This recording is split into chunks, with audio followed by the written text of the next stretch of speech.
This is a story about a shy girl from Haiti who is afraid of failing, afraid of standing still, taking chances, and eventually living her dream of sharing her colors with the world.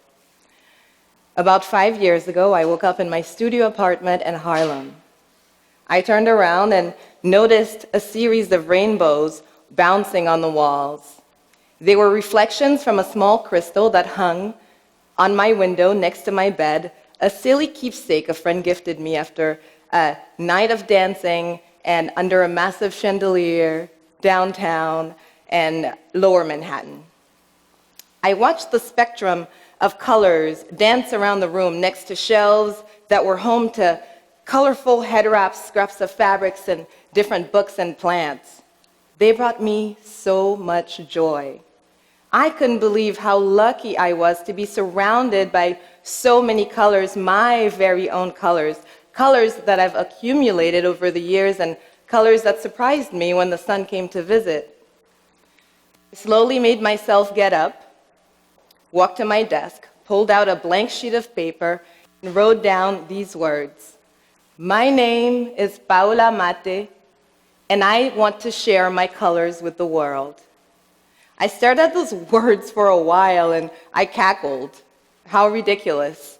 What did that even mean? Who did I think I was? How could a once shy and voiceless little girl from Haiti reach the world? I grew up in a big, colorful house in Haiti surrounded by many strong and colorful women. I was 4 years old when I got my first relaxer. The chemical fried my hair and burned my scalp. I was left with scars and scabs and in between sobs. After the second application on the same day, someone said, Pour être belle, il faut souffrir. To be beautiful, one must suffer. You see, I was taught that my hair was not beautiful enough before I was 4 years old. Neither was my nose or my lips or my skin. I was taught that I should be soft-spoken, kind, and obedient.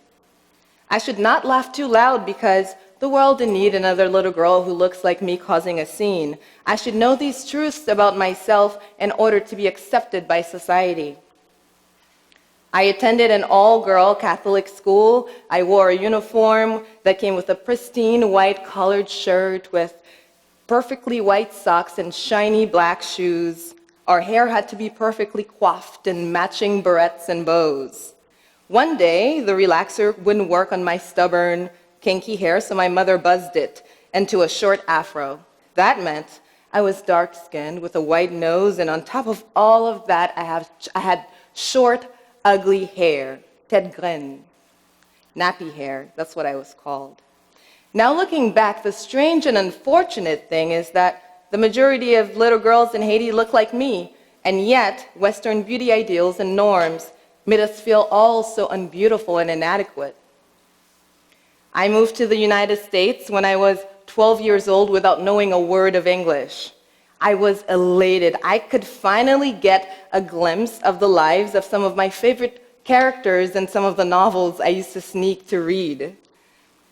Although I never noticed that these characters looked nothing like me, they all had long pointy noses, fair skin, and long flowy hair, just like all of the characters in all of the movies and all the different magazines I used to come across. The first day I moved to the United States, I remember that day like it was yesterday. My hair, relaxed once more, was kept in this short pixie cut. I gelled it down and it formed the stiff helmet around my head. I wore a matching denim vest and jeans set, my coolest outfit with white sneakers. I sat next to my brother and my mom on the plane, and the whole time I was shaking with excitement. I'm going to New York City. Well, technically New Jersey, but to me, back then, the United States was New York City. My father picked us up from the airport, and just for fun, he drove us through Manhattan. It was unbelievable. The lights, there were so many lights. I was raised where we had blackouts every day, and when the lights came back, everyone was excited. So can you imagine all of these lights all at once and so many people and the buildings, the streets, they were so big and so clean. I told my 12-year-old self that one day I would move to New York City, that I belong there. We finally made it to the darker, smaller, much quieter streets in New Jersey, where there were no elaborate homes with white fences and the tall, shiny buildings disappeared. I didn't have my own room with my own lamp sitting on my very own bedside table and no plush bathrobe. Where are all the things I read about in the books? My family of 4 lived in a 1-bedroom apartment in Newark, New Jersey. I took 2 buses to school every day, where I walked through a metal detector to get to class. But even then, deep down inside, I felt rich and colorful and optimistic. I started expressing myself through my style. I wore bright leggings, and even at one point, I got a little brave and I dyed my afro red. I was starting to find my voice. One morning in high school, my life changed. My teacher wrote me up for insubordination because I decided I no longer wanted to play board games or watch movies or listen to stories about how her husband rescued a squirrel. I just wanted to learn. So she sent me to the principal's office, and I thought my life was over and that my parents would send me back to Haiti because I was talking back. So I made it to the vice principal's office, where I met a tall Italian woman with kind eyes.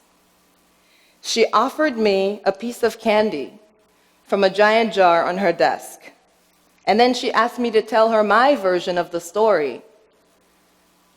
I stared at my shoes and nervously told her everything. I didn't leave out the slightest detail. I was terrified at that time. I didn't even know how to make eye contact with adults.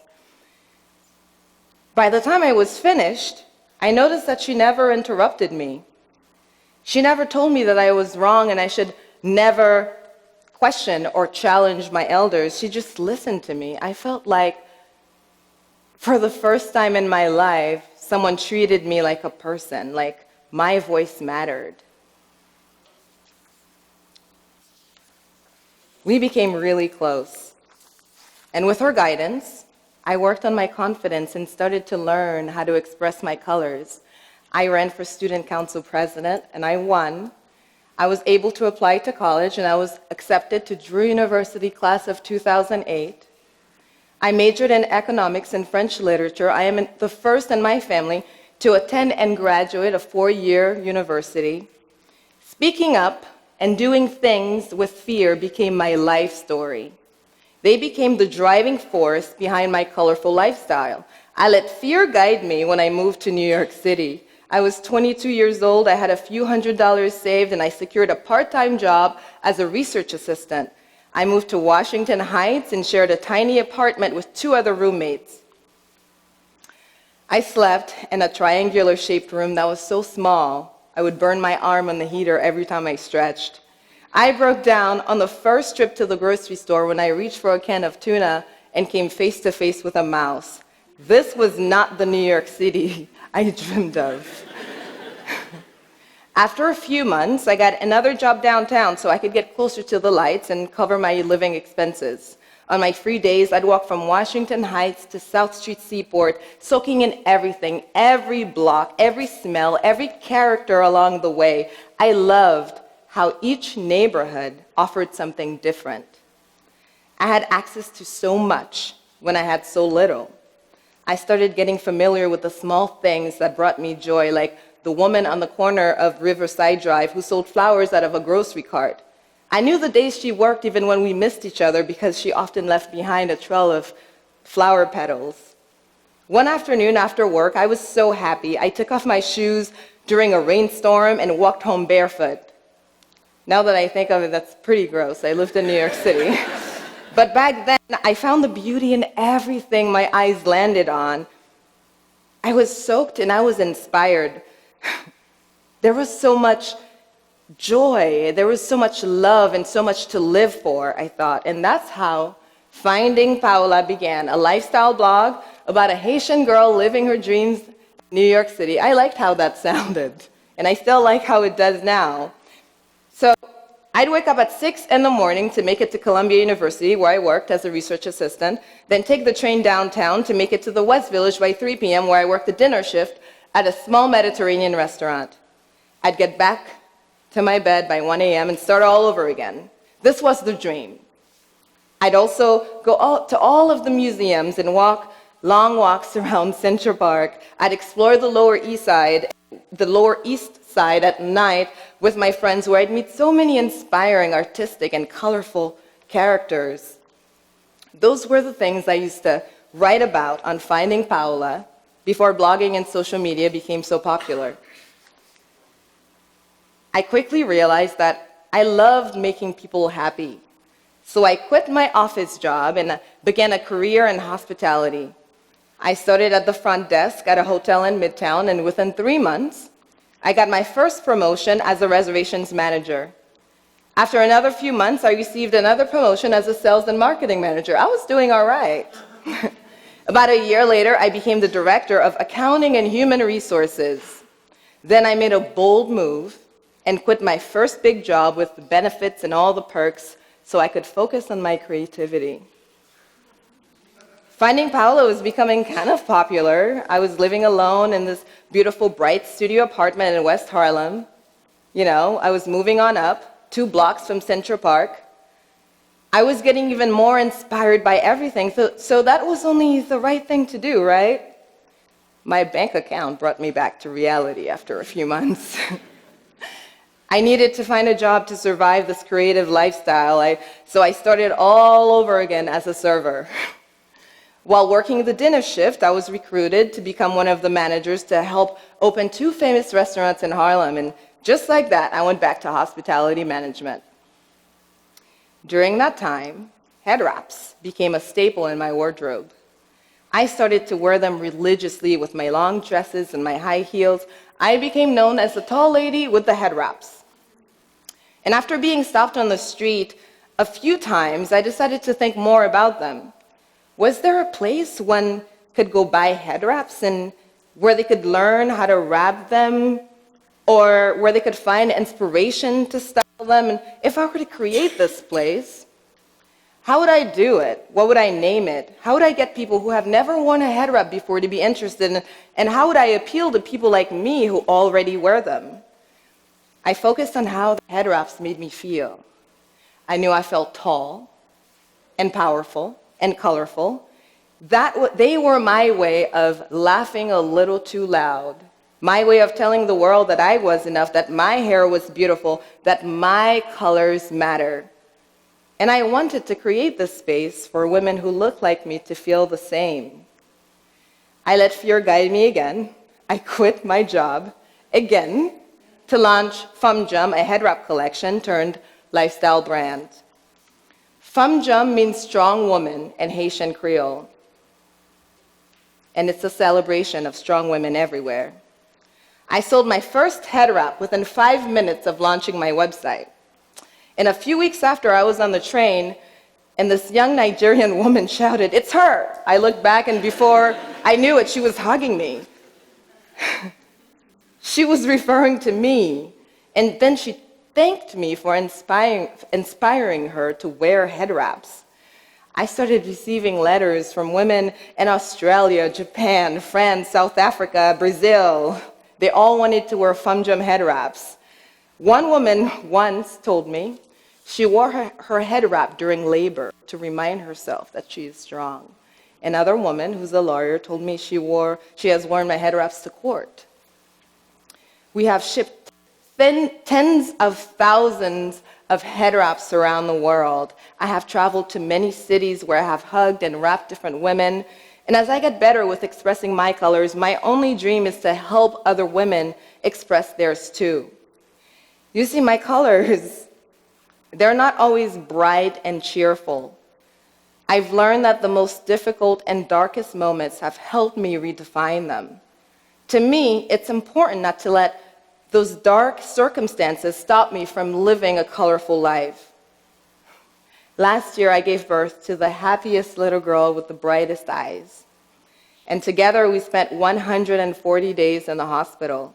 She came 3 months early during an emergency C-section. It was one of the most traumatic experiences of my life. I'm still learning to accept everything from that time. but I always acknowledged how lucky I was to be surrounded by so much love. I would notice the sunrise from my hospital bed, and I would be thankful for that. And when I got out of the hospital and had to schedule all of these doctors and therapists appointments and trying to keep afloat, my friends would often ask me how I did it, and I'd say, we adapt. We adapt to changes, to difficult situations, to unforgettable experiences. We learn from them, and we continue to live our truths and our colors. To me, living colorfully means that I'm receiving and giving love. I am loving myself by listening to my body and my needs, that when I don't feel welcome at a table, I create my own table and I invite others to sit with me. That when all else fails, I can always rely on the simple, beautiful things in life, like the rainbows on my walls and sometimes in the skies. My name is Paola Mathé. My dream is to share my colors with the world, and I encourage you to find, embrace, and share yours too. Thank you.